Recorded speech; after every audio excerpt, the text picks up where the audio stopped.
Hello and welcome to the New Jersey Morning Show. I'm Veronica Dudo. And I'm Mike Favetta. Thanks for joining us today.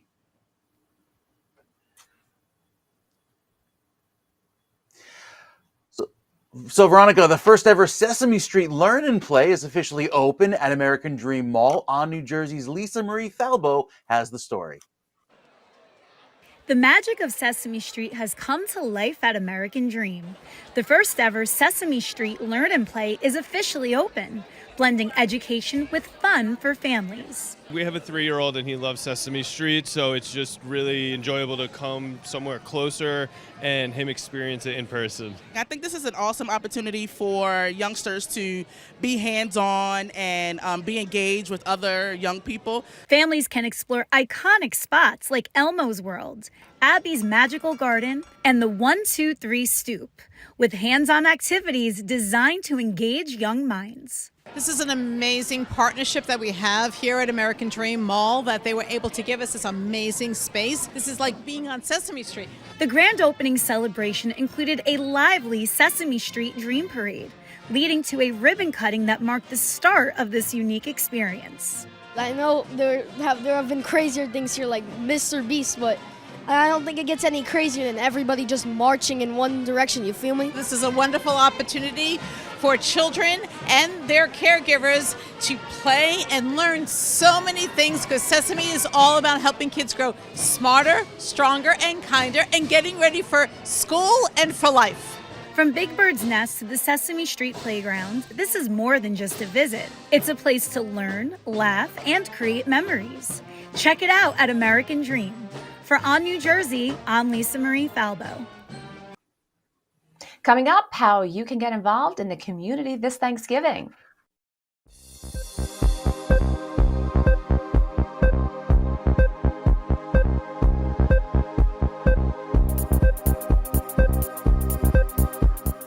Welcome back to the New Jersey Morning Show. I'm Mike Favetta, along with Veronica Dudo, in for Cara DeFalco.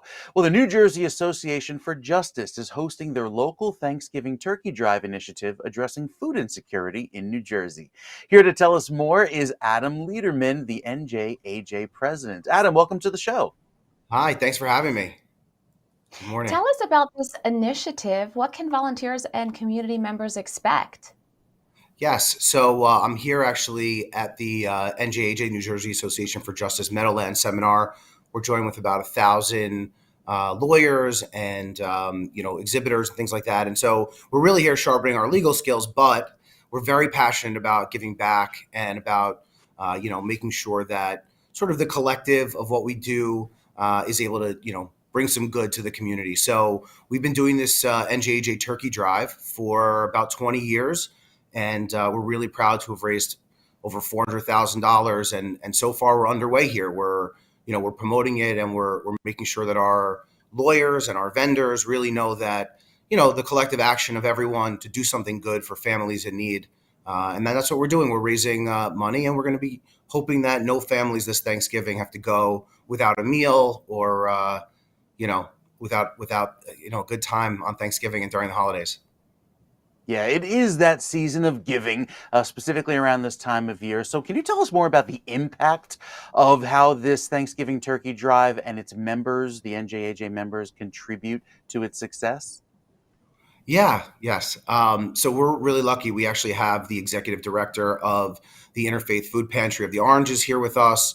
And, and what we're doing is we're collecting as a collective, right? We're taking, we're asking all of our members to donate, firms. We're going wider than that. Like I said, with our vendors, with our exhibitors. We've got our members giving it out to their staff, their families. It's that time of year. It does feel like people, that there's good spirit in the air, and that people do want to give back. So we've got about 9 different charities throughout the state. I'm currently in Secaucus, we're up in North Jersey, but we've got charities throughout, North, Central, and South Jersey that are going to be giving to about 9 different charities, but all really focused on Thanksgiving, on giving, on giving to the people that are in need. So I think you can see our turkey there. We've always got somebody promoting, walking around in a big turkey costume, and people get a really good kick out of it. And we try to have fun with it. But like I said, we're lawyers. We're here. We're trying to sharpen our skills. We have judges and justices and trial lawyers from around the country coming here, how to pick a jury, how to do what's right by your client. But I think it's the Association for Justice, and part of that is fairness, and part of that is trying to do the right thing. And it seems like now maybe more than ever, doing the right thing is makes people feel good, and it's something that people seem to be leaning into.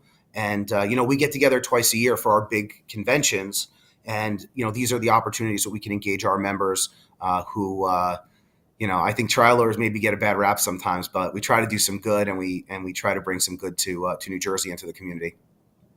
As you mentioned, people have that spirit of wanting to give and do the right thing. Can you highlight why it's so important for organizations like NJAJ to take an active role in community service initiatives like this one?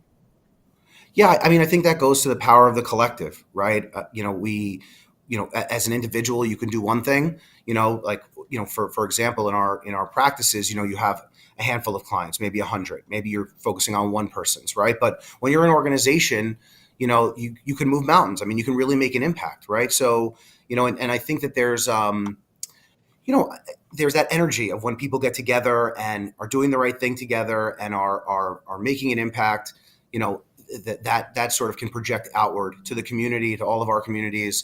And, and we would I guess, challenge other organizations to do the same thing, right? Because one person can maybe help a handful of families, but if you can get a couple hundred people or a couple thousand people to give, maybe we have a Thanksgiving in New Jersey where nobody is thinking about not having a turkey, and nobody is thinking about, what they're going to eat, if they're going to eat anything on Thanksgiving. So, that's the goal. And I know it's lofty, and, we're just one organization, but, hopefully more will join in. Maybe this is off topic, but with our jurors, we find that people somewhat turn in sometimes. And I feel like with things like this, you can, when you're doing something good and you've got everybody leaning into it, the best comes out of people, and more people want to help, not less. And more people want to get involved, and more people want to see good done. So, if you bring it up, I think it's something you'll find organizationally, it's something people lean into. Yeah, and that's a great message about, getting the community involved. The website, nj-justice.org. Adam Lederman, president of the New Jersey Association for Justice, thank you so much for joining us on the New Jersey Morning Show. Thanks so much for having me. I appreciate it. You bet. Up next, we meet the stars of a new Christmas movie, Saint Nick of Bethlehem.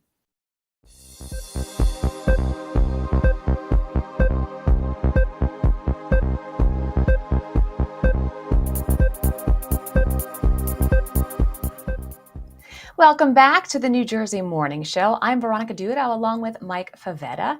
We are thrilled to welcome two stars from the heartwarming new Christmas movie, Saint Nick of Bethlehem. Take a look. In a new holiday classic set in America's Christmas city. Oh, for the love of Pete, where have you been?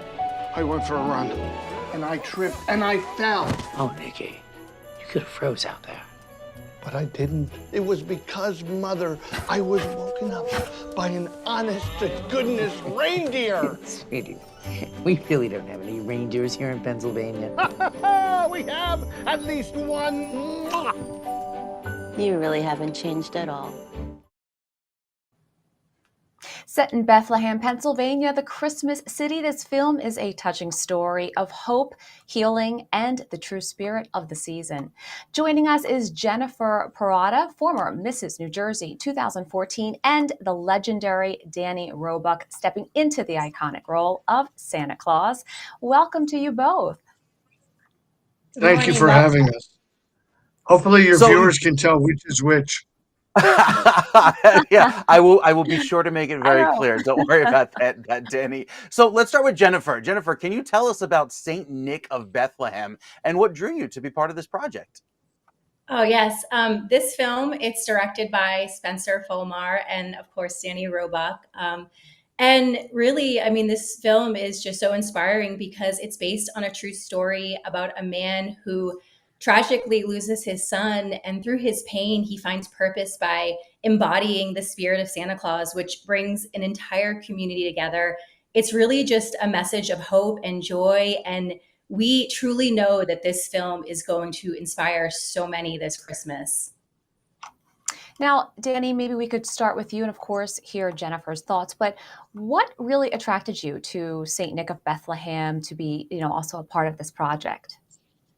Well, Spencer Fulmar is a very talented young man, and I've wanted to work with him for many years. And he brought the project to me in while it was still kind of being created, and we I just thought it was a terrific story. And then together, he and I crafted the particular story that audiences see now. Look, I've also played Santa Claus this year in a movie called Terrifier 3. So playing Santa in two completely diverse kind of roles. I think I had to do this one to make sure the other one didn't keep me out of heaven.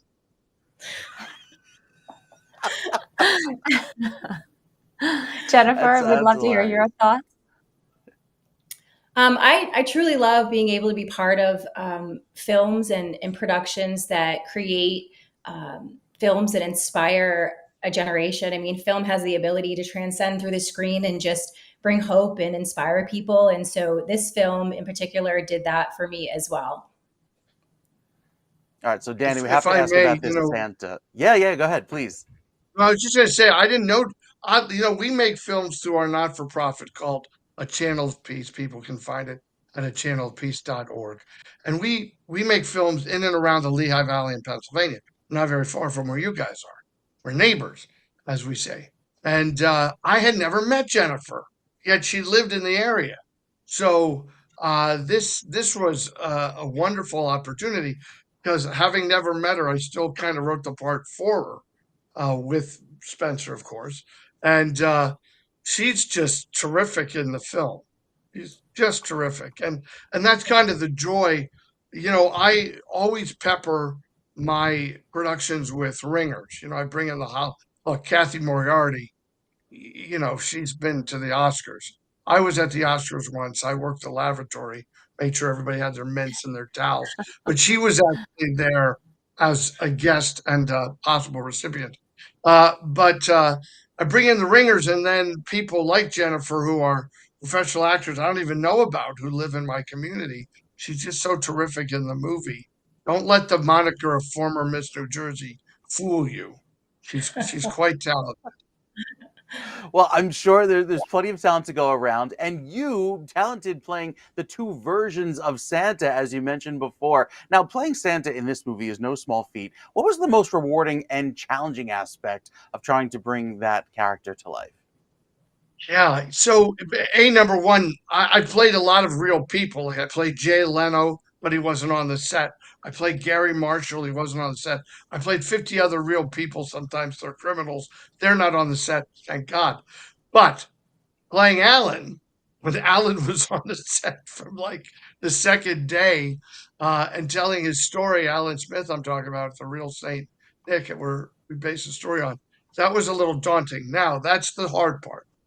The great part is when you put the suit on, you become this character. You don't need any acting class. You don't need any training. You don't have to be the Marlon Brando of Santa Clauses. All you have to do is shut up and listen to the children, and they let you know everything they need from you. Sometimes it's a hug, and sometimes it's a story, and sometimes they want to tell you something. And by the way, not just children. We had a lovely an adult person who mentally handicapped came to the set one day and met Santa Claus, and that was as good as it got for me. Being Santa Claus for whoever needs you to be Santa Claus is a gift that just keeps on giving.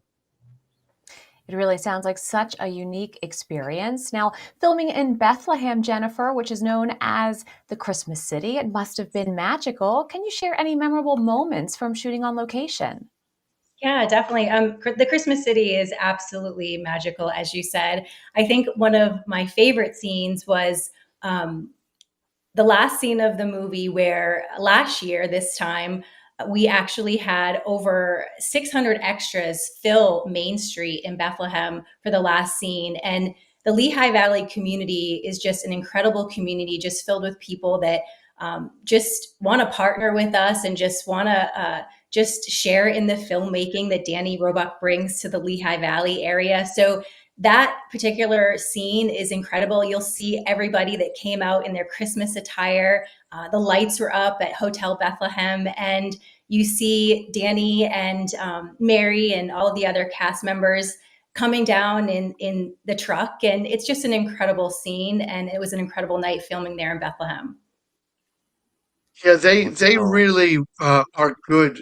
Again, this is the fourth movie we filmed there, but we have a different mayor. And Mayor Brown, when I came to him with this idea, said, "You just tell us whatever you need." So they actually put the lights on a little early for us, so that that ride down Main Street could be as magical as it is. And the Hotel Bethlehem, which is in the center point of the town, they help us. The St. Luke's University Health Network is part of our organization, and they help us. So we film in and around. And you know what's great when you watch the movie? People will see it all over the world and love it. I feel they do. But when they see it in the Lehigh Valley, everything that's familiar, they go, "Oh, that's where we shop. That's where we buy our kiffles at Kiffle Kitchen." It means something to it. It's grounded in reality. It's so true. Anytime you see some of that slice of home on the silver screen, it's something special. Jennifer, I want to start with you for the next question. This movie, as we mentioned, it captures that true spirit of Christmas. What do you hope audiences take away after watching the film? Well, we had our premiere this past weekend, and I sat in the audience with my family, and I was able to just hear people laugh. I was able to hear people get a little emotional at times. And I was able to talk to people after the film, and just the response that they were sharing with me that this is just a true Christmas classic film. And they are so excited to share with their friends and their family members this Christmas, to just have a beautiful family film that the whole entire family can watch, and it can just be an inspirational film. And I was speaking to Alan Smith, who is the true Santa. This is what this film is about, his life. And he said to me, he said, Jennifer, if I can have one person, or I can affect one person with this film, then it was all worth it. That's nice. That's nice. May I add something? Of course. Oh, yeah, I don't want to be greedy with the time. Thank you, Jennifer, for those comments. We had I keep maintaining that Hollywood has kind of abandoned the family. They make movies for teenage boys, and they make movies for older ladies, and they sometimes make movies for dudes. But this Christmas movie, was sandwiched with a big Christmas movie opened this past weekend, and it, by all accounts, tanked at the box office because I think it didn't fulfill the heart of a Christmas story. It wasn't about, well, I can't say what it was about because I didn't see it, but it had a lot of explosions and a lot of fights with fake snowmen, and Santa Claus was kidnapped. And, what does that have to do with how do you feel better in your home? And we live in a tumultuous world. And as a filmmaker, I want to make a movie that reminds people that it doesn't have to always be crazy. It could be calm. And that calm is usually a God centric place. And it certainly is always a family centric place. All my movies ostensibly are about fatherhood. And, that's a place many of us are comfortable, thinking about family and father and mother and that stuff. Jennifer, as a former Mrs. New Jersey and someone who's been in the spotlight, how has this role allowed you to showcase a different side of yourself? Yeah, when I auditioned and I was cast in the film, I started right away working with my acting coach, Matt Newton from MN Acting Studio in New York, and we just really explored the character, her backstory, and it's a different character, but it's one that's close to my heart. Sue is my character's name in the movie, and she has a son who loves putting up Christmas lights, and his dream is to have the biggest display that you can see from space. And through the film, they become inspired by Saint Nick and the hope that he brings to an entire community. I'm a mom, so I was able to really bring that to life as well in this character. So, Danny, we've we've heard so much amazing things about this film. I personally can't wait to see it, having visited Bethlehem and just enjoyed my time strolling through the town one afternoon. When can we see the movie, and how can we see it? Yes, thank you. So it's opening Friday, and the good Lord is going to make sure people are in a Christmas spirit because we might have, as you were mentioning, a little snow on Friday.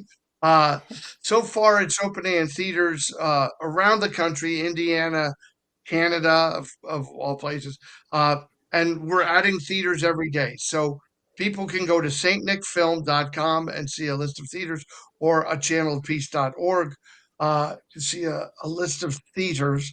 They can follow us on Facebook, of course. We always list the new theaters there. And if you have a theater in your community that you think this movie should play at, go knock on their door and say, when are you going to show St. Nick of Bethlehem? Our family needs to see it. Jennifer and Danny, thank you both for joining us and sharing your stories. All right. Thank God you so bless much. you all. Have a great, wonderful God Christmas bless. season. Merry Christmas. Coming up, we're sticking with the holiday spirit as the 5K Turkey Trot is coming to New Jersey next.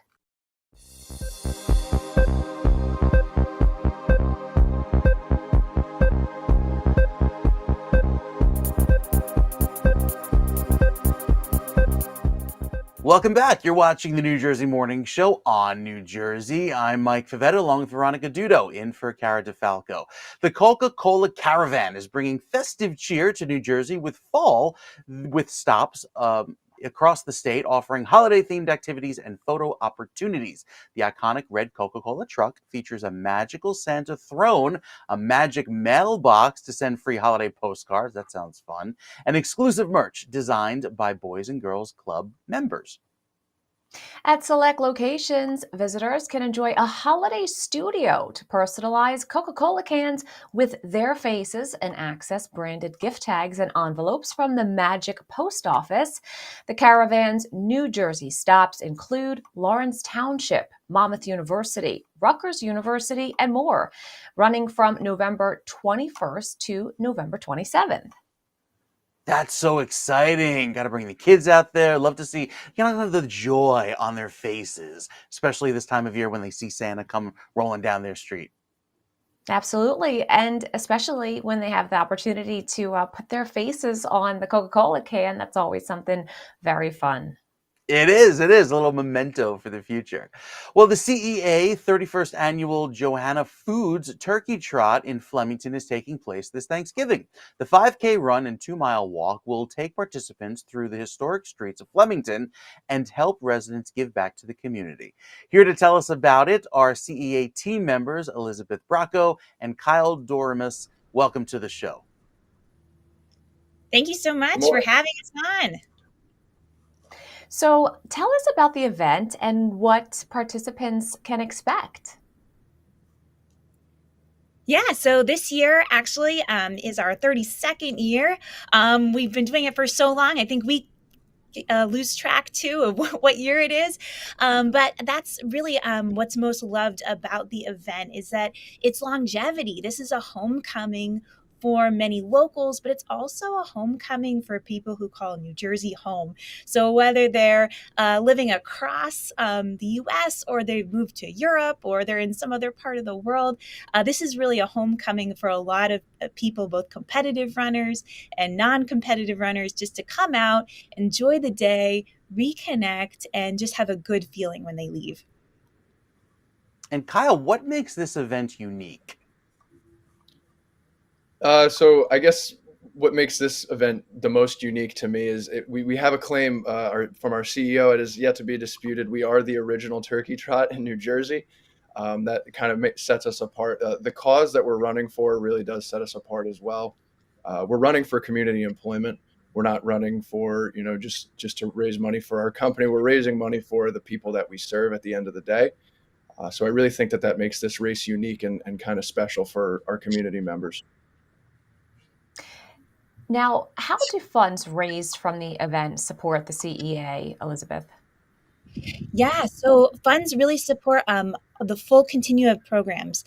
We're really unique in the state of New Jersey because we serve both students who are having their first work experience, who want to overcome hurdles due to an intellectual or developmental disability, to those who are really fully through up to retirement age. And so we help to integrate them into full community employment. And that allows them to be a part of their community. It allows them to earn a paycheck. It allows their households to benefit. And then they can feel more belonging as they participate in work. That's so exciting. We just saw some really cool video there of the event. So Kyle, tell us more how people can register and sign up if they want to get involved in this year's event. Of course. So we have a run sign up. If you look up Turkey Trot Flemington, it should be one of the first things that show up next to our website. That would be your easiest way to sign up. We also have an expo day starting this Saturday that will run through Wednesday, where folks can come into our building in Flemington and register in person. They can pay cash, they can pay card, whatever they want to do. We're looking to accommodate any and all who want to run in this beloved community event. And I do say that because it truly is that. Before I worked at CEA, I lived in the community. I knew all about the run and knew the impact. So, well, Elizabeth Bracco and Kyle Doremus, thank you so much for joining us on the New Jersey Morning Show. Well, hopefully you have a great event and great weather for the event. That's always a big draw. And you raise a lot of money for the folks. Yes, thank you so much. Come out and join us.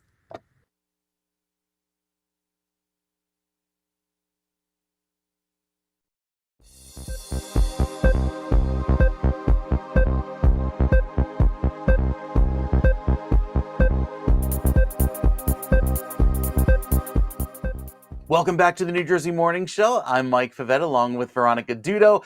We've got the gas price savings that New Jerseyans are thrilled about for the holiday driving season because New Jersey drivers are the ones enjoying the lowest Thanksgiving gas prices in the mid-Atlantic regions, with averages dropping below $3 per gallon. And you've seen that at the pump of just how cheap it is in time for the driving season. This marks a significant savings compared to nearby states like Delaware and Pennsylvania, where they don't pump your gas for free, making it an ideal spot for travelers before hitting the road and filling up. Now, despite the statewide low, some areas in New Jersey, including Cape May, Essex, Hudson, and Passaic counties, report slightly higher prices. AAA anticipates these reduced gas costs will benefit the more than 71 million drivers expected on the roads this Thanksgiving, with the Garden State offering an economic advantage for travelers passing through. I will go till empty until that light turns on because I refuse to pay 3 cents more than I have to. Making sure I get the best price, check the app and make sure it's all good, Veronica. Absolutely. Always keeping, your eyes open to see even if one gas station that you pass by might be a little bit cheaper and, turning in quickly to get that cheaper gas. And while it may only save you $1 in the long run, each time, it's the principle. It's the principle that matters. Well, speaking of more savings, with Small Business Saturday just around the corner, we are spotlighting the vital role small businesses play in our communities. Did you know that 93% of Americans plan to shop small this holiday season? Interesting. And today we are joined by Cristina Fuentes, the Vice President of Community and Business Development at the New Jersey Economic Development Authority. Welcome. Thank you. Thank you for having me this morning. Oh, we're so happy to have you on the show. We love the EDA here. So tell us, Small Business Saturday is such an important event for New Jersey small businesses. Why are New Jerseyans so excited to keep it local and keep those dollars in their community? I think it's really to the time where we focus as consumers on where our dollars go. As you know, with small businesses, it's not just a small business. You're actually helping a family who may have been around for generations and they're supporting their family as well. But they also focus on their community and how they can give back. So a lot of times you'll see small business owners that contribute to little league teams or, support some type of event in the community as well too. So it really helps try to grow that, homegrown feeling that a lot of people feel in their main streets. And I always try to encourage, it shouldn't just be one Saturday that we focus on supporting our small businesses. It should be year round. So it's really nice to see that we can focus on this as well too. Now, technology continues to impact our everyday lives. What inspired the creation of the Small Business E-commerce Support Program, and what specific challenges does it aim to address for small businesses? Yeah, so this really started during COVID times. So back in 2020, when everybody was trying to struggle to find a restaurant that was open where we could order from, the ones who had their websites up and running were really the businesses that we all saw that were really thriving at that time. It was a challenge to find certain, types of foods or what you wanted as far as services and as well too. So it was the businesses that had these websites ahead of time were able to really stay open as much as they could based on the restrictions that we had to deal with at that time. But it allowed them to really kind of sustain and weather through those, difficult times that we were all kind of going through. And so we did a small pilot, we tested it out, and it really worked well. And so what we did, thankfully through Governor Murphy, we were able to continue getting appropriations to support our Main Street Recovery Fund. And with those additional funds, we grew this program. So it launched officially again in March 2023. We grew where we were able to award 7 small business owners that provide these e-commerce services, that do your website for you, that really get you up and running, but also walk you through the process of how to utilize this tool as well too. So that's what's really nice about this is we use small businesses to help small businesses. And so far we've been able to really service over 400 businesses with 3.4 million. We want to continue growing this with the additional appropriations we're receiving as well too. So we'll be able to add additional funds to this. But what it really does is it allows a small business owner to level up, to provide different services. Sometimes you think nail salon, what could you sell online? Because, beyond booking in an appointment, well, a lot of people want to provide certain line items, nail polishes, skin cares, certain skincare that you can't find in other stores. You can, sell those on your actual website. So there's just like a way that you can service your customer. And this also helps you generate additional revenue. It helps you grow your business, allows you to add additional staff. So there's a lot that can be done with this, and we really want to just help sustain the businesses that also are carrying additional costs. It can be expensive to have a space where you're leasing or owning, and so this is a really nice way to be able to just allow you to generate additional revenue and service your customers better too. And it's so great, Christina, that, the EDA is there to support these New Jersey small businesses. Because as a New Jersey small business owner myself, I think, how different would the business be if COVID hadn't happened? But the support is there for all of these businesses, and some success stories have been a result, especially of the e-commerce program. Can you share one of those success stories? I think Just Jersey in Morristown is one example. Yeah, they actually won an award back in 2023 for having the best e-commerce website due to the services that were provided from the contractor that was, doing their website. So it allowed, and this business actually, what they do is they have all just Jersey produced from local artists as well too products, and this allowed them to go online, and as a result of that, they were able to receive this award. So it was really nice for them to benefit from this as well too, and just be able to level up. Now, Christina, what types of services does the program provide for people who may not be familiar with the work? And also, how can small businesses get involved? So we do have funding. This is open. We want to keep it open as well too. And what any type of retailer, personal care service. So when we say that, it's really a retailer is anybody who has a door that a customer walks into. And so think of it very broadly, and anyone who wants to have a website where you provide some type of appointment setting, selling products, any type of, how do you want to provide those services to your customers? You can reach out on njeda.com. You click on the small business services and financing box, and all our suite of products is there that they could benefit from. And this product specifically, it's not like a typical grant where you have to apply to this. You reach out to the provider, they walk through the services they provide for you, they do an assessment, they make sure this is the right thing for you because they want to service your needs as well too. So EDA pays the contracted entity directly, so the small business doesn't have to deal with any type of complicated nature of like applying for something or just paperwork. So it makes it very streamlined for them to be able to get these services. We were trying to make them be able to have less struggle as a small business owner is really trying to struggle and be able to service their business. We want to have the ability to let them do that and not have to worry about accessing these programs as well too.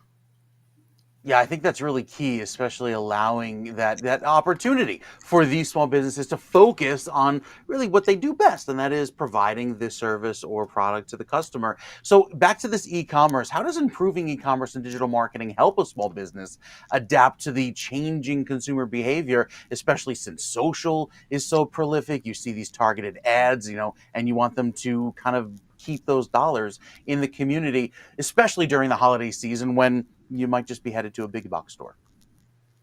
Yeah, I mean, I think as consumers are looking to how they really invest their dollars these days and the benefits from that, but also the experience that they get as well too. And everyone has these amazing little cell phones in our hands these days. The access to social media accounts as well too. And there's so much that a small business owner can do to really level up how they sell and service their customer. And I think it's really an untapped market of what is out there for a small business owner to be able to utilize. I think sometimes as a small business owner, we're just constantly trying to struggle day by day just because you don't have a CFO, you don't have, your legal department as a big corporation would, you're doing everything. And so as part of that, like this is something that allows you to be able to tap into something that provides a resource to you. So for, EDA, we really want to make sure that we're servicing our small business owners, especially in New Jersey, to be able to utilize the Main Street Recovery Fund in a way that, all the products that we offer, from a small business improvement grant to a lease grant to we have a capital access fund that allows them to get working capital support as well too. These resources are there to layer in so they can sustain and also continue to grow. And I think as, people go out and shop, they should be mindful of where their dollars go to as well too, and to continue helping support their community. Christina, thank you so much for detailing what's available to small businesses here in New Jersey. Thank you. Thank you for having me. And of course, don't forget to shop small this holiday season and support the amazing businesses that make our communities special. Coming up, Paper Mill Playhouse gives us an exclusive look of their Christmas production.